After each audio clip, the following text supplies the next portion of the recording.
Hello everyone, welcome to G centric. और GATE 2023 की तैयारी कर रहे हो तो कैलेंडर रिलीज हो चुका है, एग्जाम डेट आ चुका है, कब फॉर्म भरेगा, फॉर्म का प्राइस क्या होगा, सारी इंफॉर्मेशन आ चुकी है।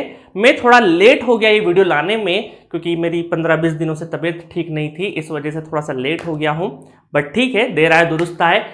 अगस्त का मंथ चल रहा है और आपको ढेरों जगह पे अलग अलग ज्ञान सुनने को मिल रहा होगा। Be calm, be composed, be relax, relax होकर तैयारी करो। ये सुनने में तो अच्छा लगता है, बट जब हम अकेले में बैठते हैं तो ये शब्द हमें बातों के तौर पे तो अच्छे लगते हैं, बट इनको फील नहीं कर पाते। रिलैक्स बोलने को सामने वाला बोल रहा है रिलैक्स हो जाओ, बट रिलैक्स हो नहीं पाते हैं। तो आज मैं बात करूंगा कुछ ऐसे इंपॉर्टेंट पैरामीटर पे, क्योंकि जो अगस्त सितंबर या जुलाई अगस्त वाला जो मंथ है, यहां पर बहुत सारे स्टूडेंट अलग अलग गड़बड़ी करते हैं। अब देखो क्या होता है, मैं ऑलरेडी मेरे एक वीडियो में बता चुका हूं कि गेट एग्जाम देने वाला स्टूडेंट एक स्केल पे नहीं है। यहां पे थर्ड ईयर में भी होगा कोई स्टूडेंट, फाइनल ईयर में भी होगा, जॉब वाला भी होगा, 4 साल जॉब वाला भी होगा, एमटेक के बाद भी होगा, या फिर अलग अलग पर्पस के लिए वो गेट की तैयारी कर रहा होगा। तो हर एक अगर स्केल अलग अलग है, सभी स्टूडेंट का जो पोजीशनिंग है वो अलग अलग है, स्टोरी डिफरेंट है, तो एक जैसा रूल सबके लिए कैसे हो सकता है। तो मैं कोशिश करूंगा इस वीडियो में आपको बताने की कि क्या ऐसी गलतियां हैं जो हमारी बिल्कुल बेहतरीन स्पीड से जो प्रिपरेशन की गाड़ी चलती रहती है, फरवरी आया, मार्च आया, अप्रैल आया, बहुत अच्छे से तैयारी चलती है, बट जुलाई अगस्त आते आते कहीं ना कहीं थोड़ी सी गड़बड़ होने लग जाती है।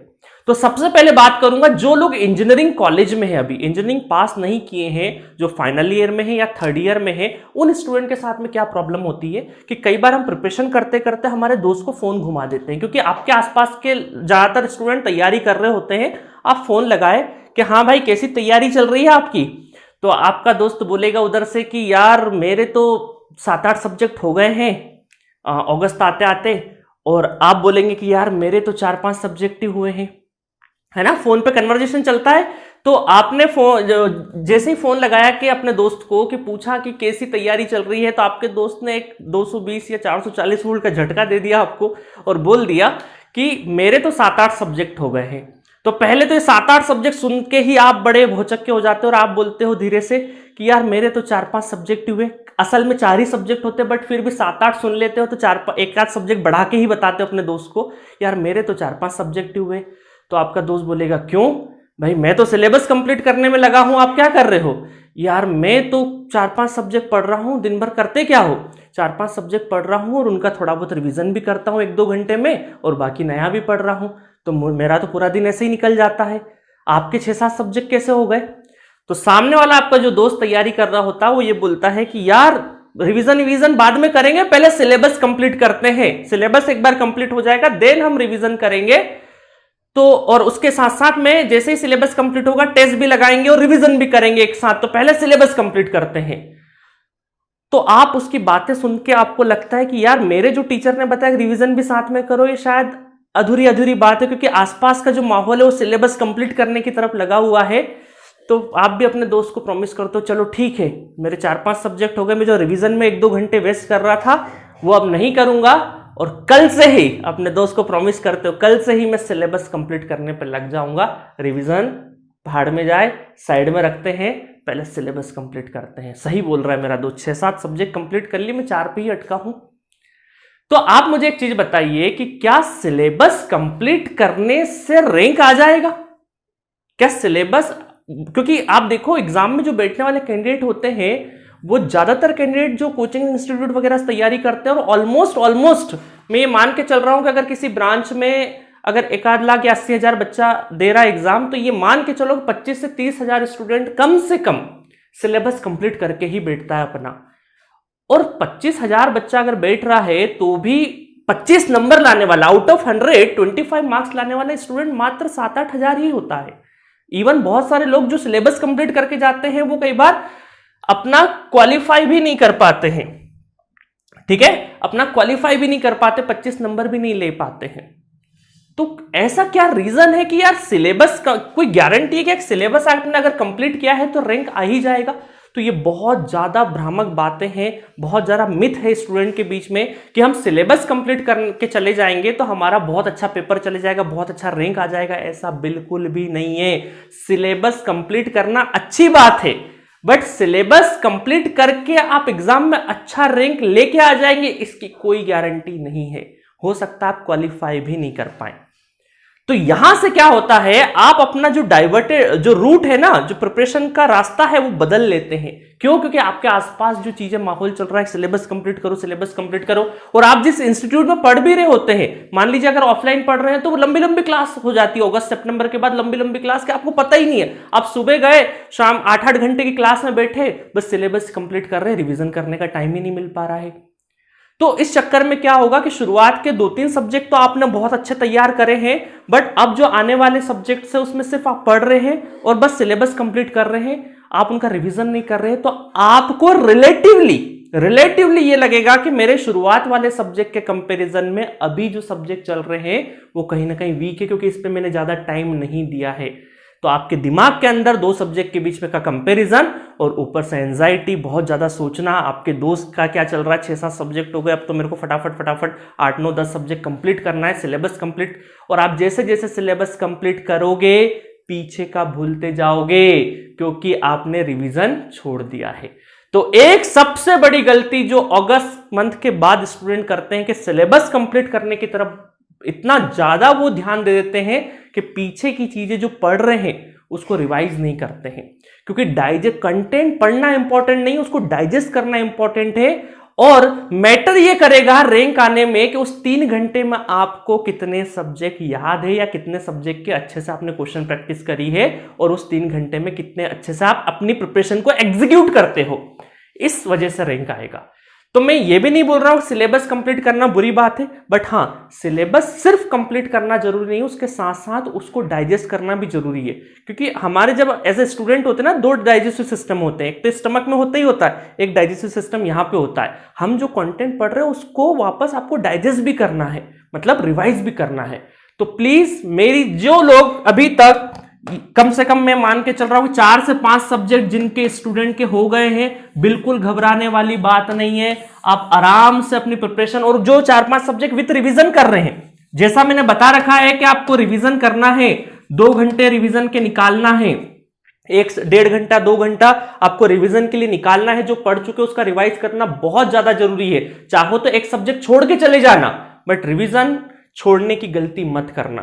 तो जो 4-5 सब्जेक्ट अभी करके बैठे हैं, चाहे आपके दोस्त ने 7-8 सब्जेक्ट कर लिए हो, कोई फर्क नहीं पड़ता है। अल्टीमेटली आपको क्या करना है, आपके दोस्त को प्रूफ नहीं करना है, आपको एग्जाम के दिन क्वेश्चन करेक्ट करना है, और हमें एग्जामिनर को प्रूफ करना है, हमें रिजल्ट चाहिए, नंबर चाहिए, ठीक है। तो उस दिन प्रूफ ऑटोमेटिक हो जाएगा। तो आप ये टेंशन छोड़ दीजिए कि अभी यार टाइम बहुत बहुत कम है तो मैं फटाफट सिलेबस कंप्लीट करूं। नहीं, आप अभी 4-5 सब्जेक्ट हो गए, रिवीजन चलते रहने दीजिए। एक सब्जेक्ट उठाइए, जो वेटेज वाला ज्यादा है उसको ज्यादा उठाइए, ज्यादा टाइम दीजिए। लास्ट में अगर 1-2 सब्जेक्ट रह जाते हैं, मैं मान के चल रहा हूं, यहां पे देखिए, मैं यहां से आपके लिए, ये खासकर मैं कॉलेज गोइंग स्टूडेंट के लिए बता रहा हूं, आप अगस्त में भी अपना नया पढ़िए, न्यू पढ़िए, और ओल्ड को रिवाइज करिए। ओल्ड को क्या करना है, आपको रिवीजन में लेना है, और कम से कम 1 से लगा के, या बोल सकता हूं मैं 2 घंटे, क्योंकि आप सब्जेक्ट ज्यादा हो गए आपके, 2 घंटे रिवीजन करना ही करना, इसको स्किप मत करना ओल्ड वाले को, ठीक है। सितंबर में भी न्यू चलने देना, कोई दिक्कत नहीं, अक्टूबर में भी चलने देना। टेस्ट सीरीज की जल्दी मत मचाना, एक टेस्ट सीरीज ज्वाइन करना है, मात्र 1 टेस्ट सीरीज ज्वाइन करना है, इसके अलावा नहीं। क्योंकि मार्केट में क्या होता है, ये टेस्ट सीरीज ले लो, वो ले लो, वो ले लो, इस चक्कर में आप ढेर टेस्ट सीरीज ज्वाइन कर लेते हो, उसका कोई मतलब नहीं है। क्योंकि जिस दिन टेस्ट देते हो उस दिन आपका टाइम खराब होता है पूरा का पूरा। तो आप एक टेस्ट सीरीज बहुत अच्छे से दीजिए, उससे ज्यादा की जरूरत नहीं है। और बहुत ज्यादा ही टाइम हो तो लास्ट में 1-8 टेस्ट सीरीज के मॉक टेस्ट लगा लेना, बाकी और कुछ भी नहीं है। टेस्ट सीरीज को लेके बहुत सारे स्टूडेंट कंफ्यूज होते हैं। एस एकेडमी या मेडिजी 2 इंस्टीट्यूट है, प्रीमियम इंस्टीट्यूट है, जिनका इतिहास बहुत अच्छा रहा है टेस्ट बनाने में। तो उनमें से कोई भी टेस्ट सीरीज आप अपने हिसाब से ज्वाइन कर सकते हो। इसके अलावा मैं मार्केट में दूसरे टेस्ट सीरीज आपको रिकमेंड नहीं करूंगा। एक टेस्ट सीरीज ज्वाइन करना है, और वो भी देखो, आप अगस्त सितंबर में कोशिश करो कि ज्यादातर आपका 70 to 80% जो कोर सब्जेक्ट है, मतलब जिसमें हाईली परसेंटेज वाले ग्रुप, जैसे group A, group B, group C जो मैंने बताया थे, वो आपके खत्म हो जाए। और अक्टूबर से आप नया सब्जेक्ट भी पढ़ना है, रिवीजन भी करना है, और धीरे धीरे धीरे धीरे टेस्ट देने लग जाओ। क्या होता है ना, कोई भी चीज, नई चीज एडॉप्ट कर रहे हो, जैसे टेस्ट देने बैठे हो, तो आप क्या करोगे, रिवीजन भी छोड़ दोगे, नया पढ़ना भी छोड़ दोगे, सिर्फ टेस्ट पे लग जाओगे। ऐसा नहीं करना है। टेस्ट आपने एक सब्जेक्ट वाइज टेस्ट दे लिया, ठीक है, फिर नया भी पढ़ रहे हो, रिवीजन भी कर रहे हो, फिर एक आध दिन छोड़ के फिर टेस्ट दे दिया, फिर धीरे चीजों को धीरे धीरे अडॉप्ट करो। अचानक से चीजें करने लगो कि क्या करते हैं, नई चीज आई, अच्छा दोस्त ने बोला सिलेबस कंप्लीट करना है, बाकी सारी चीजें बंद कर दी, लग गए सिलेबस कंप्लीट करने में। आपको सिलेबस विद रिवीजन कंप्लीट करना है, और इस प्रोसेस में अगर लास्ट में एक या दो सब्जेक्ट जिनका वेटेज लिस्ट है वो अगर थोड़े कम भी पढ़ के जाओगे तो चलेगा, कोई दिक्कत नहीं है, बट जितना पढ़ो वो कॉन्फिडेंस के साथ पढ़ के जाओ। अगर आप 80% 85% सिलेबस भी कंप्लीट करके गए, 100 नहीं भी करके गए, और आपने विथ रिवीजन अगर उसको चलाया है, विथ रिवीजन चलाया है, तो आप एग्जाम में उस जो 100% जिसने कंप्लीट किया था सिलेबस विदाउट रिवीजन, उससे ज्यादा अच्छा परफॉर्म करके आ जाओगे, ये गारंटी दे रहा हूं मैं आपको। क्योंकि एग्जाम में ये मैटर नहीं करता कि सिलेबस कितना कंप्लीट किया है, आप जो भी पढ़ के आए हो कितना अच्छे से पढ़ के आए हो, नहीं तो वहां हवा भी नहीं लगती है, क्योंकि कॉन्फिडेंस तभी आएगा जब आप रिवीजन करोगे। ठीक है, चलिए, तो इस तरीके से आप अक्टूबर से अपना टेस्ट सीरीज स्टार्ट कर सकते हो। मैं जनरली अगर जिनके 6-7 सब्जेक्ट हो गए हैं और विद रिवीजन कर रहे हैं तो सितंबर से भी कर सकते हैं, बट अक्टूबर से सब्जेक्ट वाइज टेस्ट लगाइए। और मैं बोलूंगा दिसंबर में आपका यूनिवर्सिटी एग्जाम भी हो सकता है, तो कोई दिक्कत नहीं, डरने वाली बात नहीं। यूनिवर्सिटी में आप थोड़ा कम टाइम एंगेज करके अपने पेपर दे लेना, बट मॉक टेस्ट जो है वो नवंबर मिड या फिर दिसंबर से आप मॉक टेस्ट चालू कर सकते हो। ठीक है, मॉक टेस्ट चालू कर सकते हो। मॉक टेस्ट मतलब कि फुल लेंथ टेस्ट, ठीक है, फुल लेंथ टेस्ट या मॉक टेस्ट ये आप सारे के सारे स्टार्ट कर सकते हो। जनवरी में अल्टरनेट डेज में मॉक टेस्ट दीजिएगा, और बाकी अल्टरनेट डेज में आपको पूरा रिवाइज करना है। ठीक है, तो ये जो टाइम है अगस्त सितंबर अक्टूबर नवंबर दिसंबर जनवरी, अभी आपको लग रहा होगा कि सर बहुत कम टाइम है, बट यही बात मैं अक्टूबर में करूंगा तब आपको लगेगा यार टाइम तो बहुत था। अगस्त का जब सोचोगे ना लोगों के, यार टाइम तो बहुत था, हमने तो ऐसे ही वेस्ट कर दिया। तो सुबह से लगा के शाम तक 24 घंटे ही होते हैं, आपके ऊपर डिपेंड करता है आप उसको किस तरीके से यूटिलाइज कर रहे हो। ठीक है, बहुत अच्छे से जो अभी तक हो गया, जो पुराना हो गया मत याद करो, चाहे 3 सब्जेक्ट करे हो, चाहे 4 करे हो, 5 करे हो, अभी जिस भी सिचुएशन पे बैठो, चाहे 2 सब्जेक्ट पढ़े हो, बट अभी सिचुएशन से ये करो, इस सिचुएशन से कि जितना मंथ बचा हुआ है इसमें ईमानदारी से पढ़ेंगे, नया पढ़ेंगे, पुराने वाले को रिवाइज करेंगे, नया पढ़ेंगे, पुराने वाले को रिवाइज करेंगे। अब बहुत सारे स्टूडेंट का एक क्वेरी कॉमन और होता है कि सर रिवीजन में करते करते हम लोग क्या करते हैं, डूब जाते हैं, बहुत ज्यादा लंबा टाइम चले जाता है हमारा। तो मैं सबसे पहले आपको एक चीज बताऊं कि आप तो सबसे पहले आपका मटेरियल थोड़ा सा कम करिए प्रिपरेशन का, क्योंकि बहुत सारे स्टूडेंट क्या करते हैं, ये किताब भी पढ़ ले, वो भी कर ले, वो भी कर ले, बट अल्टीमेटली जिस चीज का आप रिवीजन करके नहीं जा सको उसको आप अभी से पढ़ना बंद कर दो। आप 4 किताबें पढ़ोगे, उसका रिवीजन करके जा नहीं पाओगे उस टाइम पे। अभी तो अच्छा लगेगा, दिसंबर के मंथ में, जनवरी के मंथ में जब उसका रिवीजन करके नहीं गए तो उसको पढ़ना बेकार है, लिटरली बेकार है। तो आप क्या करो, मैं आपको बताता हूं कि रिवीजन देखो क्या है, मटेरियल में थोड़ा सा आप है ना अपने मटेरियल कम करो, क्योंकि फ्री के मटेरियल मिलते रहते हैं, उस चक्कर में आप क्या करते हो, अपना बर्डन बहुत ज्यादा बना लेते हो। आपको अगर आपने कोई अच्छा इंस्टीट्यूट ज्वाइन किया है तो उसका जो क्लास कॉपी है, क्लास कॉपी में जितने क्वेश्चंस कराए हैं, क्लास कॉपी में जो क्वेश्चंस है उनको बहुत अच्छे से प्रैक्टिस करो, क्योंकि कोई भी एक अच्छा इंस्टीट्यूट ज्वाइन करोगे तो टीचर ने क्लास कॉपी में लगभग सारी वैरायटी क्वेश्चन कवर करे होंगे। क्लास कॉपी के क्वेश्चन को कम से कम 3 से 4 बार आपको प्रैक्टिस करना है, 3 to 4 टाइम्स आपको कम से कम प्रैक्टिस करना है, ज्यादा करो तो और अच्छा है, क्योंकि इसमें वैरायटी कवर हो जाएगी और कम टाइम में आपकी कॉन्सेप्चुअली ग्रिप भी अच्छी रहेगी। ठीक है, दूसरा है आप पीवाईक्यू क्वेश्चन कर लो। हिंदुस्तान में कोई भी पेपर बनता है प्रीवियस ईयर क्वेश्चन से ही बनता है, तो पीवाईक्यू बहुत अच्छे से करो। और पीवाईक्यू भी मैं बोलूंगा ना आपको कि आप ये मान के चलो कि 2016 से लगा के 2022 के ज्यादा अच्छे से करो, उसके बाद टाइम मिल रहा है तो 2010 से लगा के 2016 तक कर लो। ठीक है, उसके पहले के अगर नहीं भी करोगे तो कोई दिक्कत नहीं है, आप 2010 से 2022 तक के भी कर लोगे तो भी इनफ है, 12-13 साल के इनफ है, आपको 25-30 साल के करने की जरूरत नहीं है।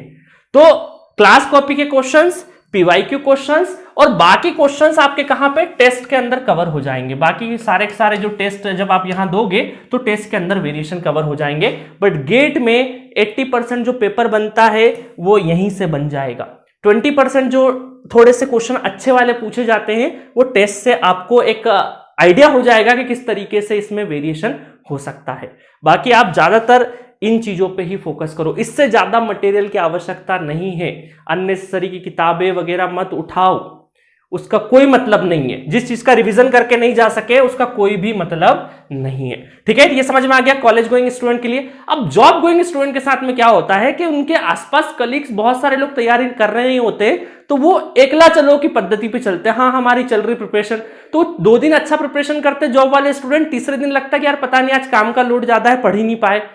तो कंटिन्यूटी मेंटेन नहीं कर पाते हैं जो जॉब में है खासकर। और जो ड्रॉपर स्टूडेंट है उनके साथ भी क्या समस्या, जो प्योर ड्रॉप लिए हुए उनके साथ में समस्या बताता हूं। तो जॉब वाले स्टूडेंट ये काम करिए कि आप एटलीस्ट चाहे 3 घंटे आप पढ़ाई कर रहे हो तो 3 घंटे की कंटिन्यूटी रखिए।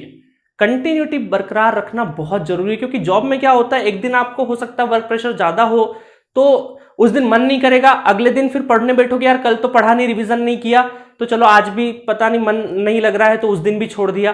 फिर 2-3 दिन बाद फिर अचानक से अंदर से जागते हो कि यार अब तो पढ़ाई करनी है, अब तो गेट निकालना है।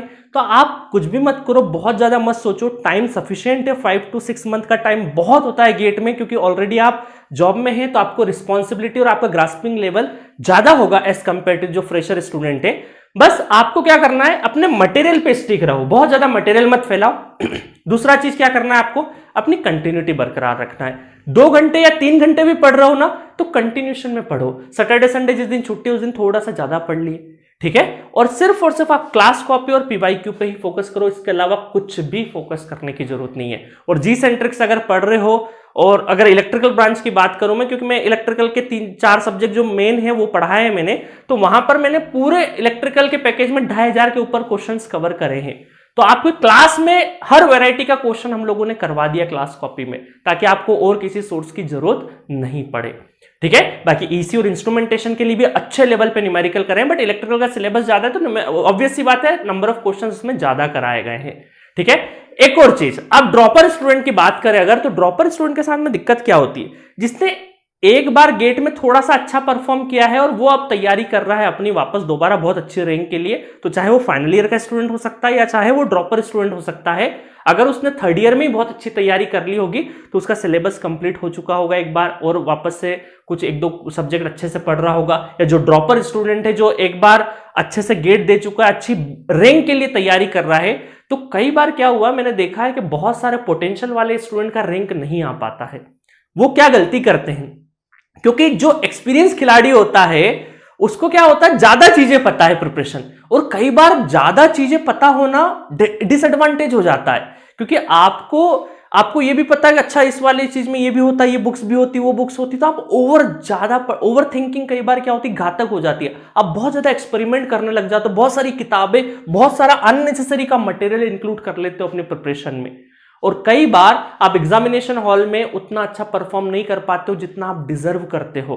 तो मैं बिल्कुल नहीं चाहूंगा कि पिछले 3-4 सालों से मैं हर साल कुछ डिजर्व कैंडिडेट को देखता हूं कि यार वो अच्छा परफॉर्म कर सकते थे, उनमें कैपेबिलिटी थी, सब कुछ था, बट एग्जाम के दिन ओवर थिंकिंग की वजह से वो कहीं ना कहीं मात खा गए।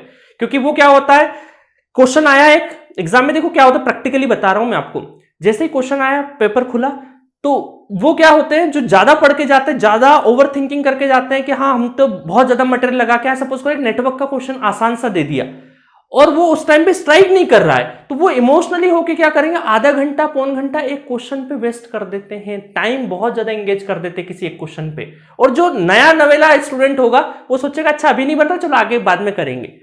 तो मार्कशीट पे नहीं लिखा रहेगा ना कि इस क्वेश्चन में बहुत अच्छा क्वेश्चन पूछा गया था तो आपने ज्यादा टाइम दिया इसलिए आपको ज्यादा नंबर मिलेगा, ऐसा तो नहीं होता है। नंबर इज नंबर, चाहे वो जय माता दी से आए, चाहे कॉन्सेप्ट से आए, चाहे वो एप्टीट्यूड से आए, चाहे मशीन से आए, चाहे नेटवर्क से आए, वो कोई मैटर नहीं करता कि आपने कितने अच्छे से, स्टेप मार्किंग नहीं होती ना ऑब्जेक्टिव एग्जाम में, तो आपके स्टेप्स तो कोई देख नहीं रहा है कि आपने कितने अच्छे से ट्राई किया है। तो इसीलिए मैं बोलता हूं कि जितने भी एक्सपीरियंस खिलाड़ी है, खासकर ओवर थिंकिंग से और ओवर मैच्योरिटी से बचिए। आप अपना मटेरियल कन्फाइंड करिए कि हाँ इसी मटेरियल को मुझे बहुत अच्छे से पढ़ के जाना है, जो भी मटेरियल है उसको कन्फाइंड कर लीजिए, लिस्ट बना लीजिए, इससे ऊपर नहीं जाना है। नहीं तो हर महीने क्या होगा, अच्छा ये वाला कॉन्सेप्ट नहीं आता, चलो 2 किताब इसकी पढ़ ले, उससे नहीं होता है।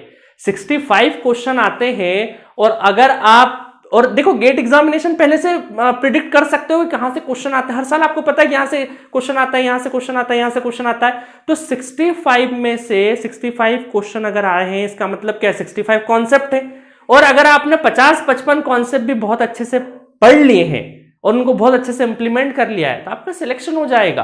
ठीक है, तो एक चीज और, कोई भी स्टूडेंट अभी ये नहीं सोचेगा कि मैं ये वाले सब्जेक्ट छोड़ के चले जाऊंगा, ये बिल्कुल भी नहीं सोचना है। ठीक है, आपके पास सफिशिएंट टाइम है अभी, आपको अभी से नहीं सोचना है कि आप, नहीं तो कई सारे स्टूडेंट मुझे फोन करते हैं कि सर मैं 2 सब्जेक्ट या 3 सब्जेक्ट छोड़ दूं क्या, क्योंकि अगर आपने अभी 3 सब्जेक्ट सोचा है ना तो आप 6 सब्जेक्ट छोड़ के चले जाओगे, क्योंकि आप जो सोचते हो उससे कम ही करके जाओगे। ठीक है, तो अभी आपको ये बिल्कुल नहीं सोचना है कि मुझे ये सब्जेक्ट छोड़ना है। अभी आपको जो प्रायोरिटी वाले सब्जेक्ट बता रखे, जो सीक्वेंस बता रखा, उसमें पढ़ना स्टार्ट करो, एक एक सब्जेक्ट को निपटाओ, क्लास कॉपी के क्वेश्चंस करना है, पीवाई के क्वेश्चन करना है और ओल्ड सेक्शन का रिवीजन करना है। और 3 महीने अभी दिमाग ही मत लगाओ कि एग्जाम की तैयारी कर रहे हो। पता है ना गेट का सिलेबस है, पता है कोचिंग ज्वाइन कर ली, पता है कहां से पढ़ रहे हैं, सब कुछ हो गया, बस अब पढ़ाई करो। बहुत ज्यादा दिमाग को सोचो मत, बार बार एग्जाम के बारे में मत सोचो, अरे कंप्लीशन मेरे दोस्त का तो ये हो रहा, वो तो टेस्ट सीरीज भी देने लग गया, अच्छा उसका तो ये भी हो रहा है। और क्या होता है, कई बार नए नए टेस्ट सीरीज देने लगते हो, इतने सारे स्टूडेंट इंक्लूड नहीं होते, तो रैंक भी अच्छा दिखता है उसमें, तो आपका दोस्त फिर फोन करेगा कि यार मेरा तो बड़ा अच्छा रैंक आ रहा है, आप फिर डिमोटिवेटेड। तो दूसरों की प्रिपरेशन को मत सुनो, दूसरों के ओपिनियंस को मत सुनो, इतना आसान नहीं होता, मानता हूं ये चीज, क्योंकि मैं भी जब स्टूडेंट था तो स्टूडेंट अपने दोस्त का, अगर ह्यूमन नेचर है कि बहुत अच्छा चीज कर रहा है, बहुत अच्छा परफॉर्म कर रहा है, ज्यादा आगे चल रहा है, थोड़ा सा लगता है यार हम क्या कर रहे हैं। बट आप अपने ऊपर भरोसा रखो, प्रिपरेशन पे भरोसा रखो, और ईमानदारी से अगर आप कर रहे हो तो कुछ ना कुछ अच्छा स्कोर ला ही दोगे। ठीक है, और पढ़ाई कभी भी वेस्ट नहीं जाती है। आप वह सिचुएशन में क्या होगा यार, ईमानदारी से अपना तैयारी करो, अच्छी अप्रोच से तैयारी करो। बस ये नहीं होना चाहिए कि यार रिजल्ट ना आने के बाद हमें लगा कि यार ये इस अप्रोच का तो ध्यान नहीं दिया, हमने तो रिवीजन ही नहीं किया, हम तो सिलेबस कंप्लीट करने में लगे। आपके पास इंफॉर्मेशन, ऐसा नहीं हो कि रिजल्ट खराब आ गया और आपको खराब होने का रीजन ये था कि आपको सही अप्रोच नहीं पता थी।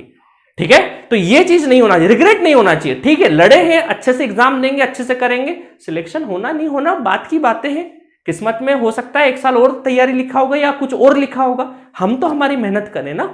तो अभी सिर्फ अपनी प्रिपरेशन पे और सिर्फ खुद की सुनो, खुद पे भरोसा रखो और ज्यादा से ज्यादा क्वेश्चन की प्रैक्टिस करो। और ये मोटिवेशन वीडियोस वगैरह मत देखो, मत अलग अलग तरीके से अप्रोच से जाओ, एक अप्रोच ले लिए। आप अपने आप को अच्छे से जानते हो, आपके पेरेंट्स भी आपको बहुत अच्छे से नहीं जानते हैं कि आप कब उनको आंखों में धूल झोंक सकते हो, कब नहीं कर सकते हो, कब आप ईमानदारी से पढ़ रहे हो, कब आप पढ़ाई करने का बहाना मार रहे हो, या आप बहुत अच्छे से जानते हो।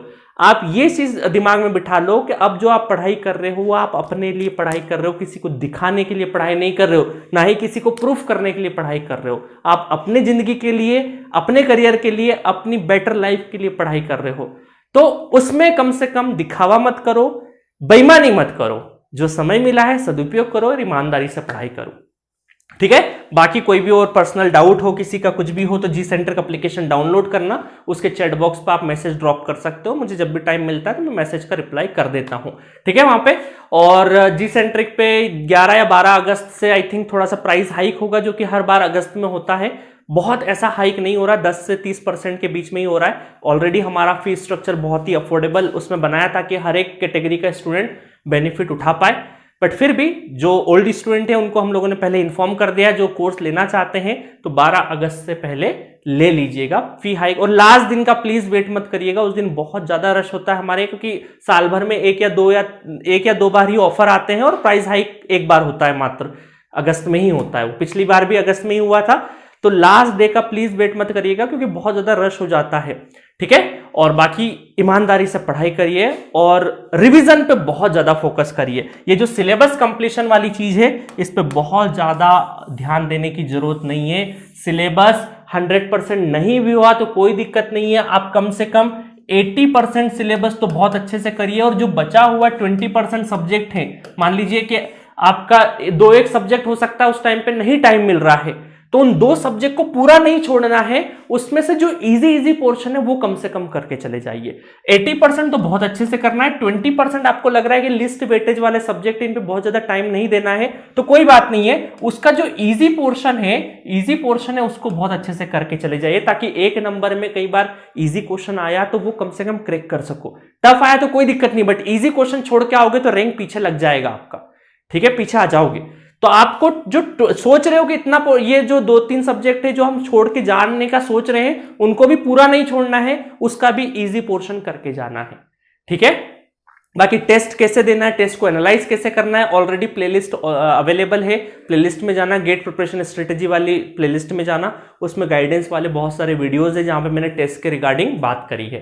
ठीक है, ऑल द बेस्ट, बहुत अच्छे से लग जाओ। कोई बात नहीं, अभी तक अगर कोई टाइम वेस्ट भी किया हुआ तो कोई दिक्कत नहीं, पुराने पाप करे भी हो तो भूल जाओ, नई शुरुआत कर लो। अगस्त है, सितंबर है, टाइम है, ये 5-6 महीने का टाइम है, बहुत कुछ अच्छा किया जा सकता है। और ये जो पढ़ाई है आपकी, जो अगले 5-6 महीने 7 महीने की जो पढ़ाई है, ये आपको आगे के बहुत सारे ऐसे एग्जाम्स आएंगे जो स्टेट के एग्जाम्स हो गए या फिर अलग अलग एग्जाम हो गए, क्योंकि इलेक्शन ईयर आने वाले हैं तो वहां पे बहुत ज्यादा काम आएगी। ठीक है गाइस, तो ऑल द बेस्ट। अपने पे भरोसा करो, अपने आसपास के माहौल पे ध्यान मत दो। अपनी स्ट्रेंथ और वीकनेस आप अच्छे से, आपके अलावा कोई नहीं जानता है। आप थोड़ा सा बैठो, अच्छे से रिलैक्स होके चीजें बनाओ कि मेरी स्ट्रेंथ क्या है, मुझे सुबह पढ़ना अच्छा लगता है, रात में पढ़ना अच्छा लगता है, उन सब पॉइंट्स पे काम करो और लग जाओ प्रिपरेशन में। ठीक है, मैं उम्मीद करता हूं कि अगले वीडियो को जब मैं शायद अक्टूबर नवंबर में लेके आऊंगा एक आध वीडियो और, जब तक आप अपनी प्रिपरेशन पे जो ट्रैक से इधर उधर चले गई थी आपकी प्रिपरेशन, उसको राइट ट्रैक पे लेके आ जाओगे। Okay, thank you.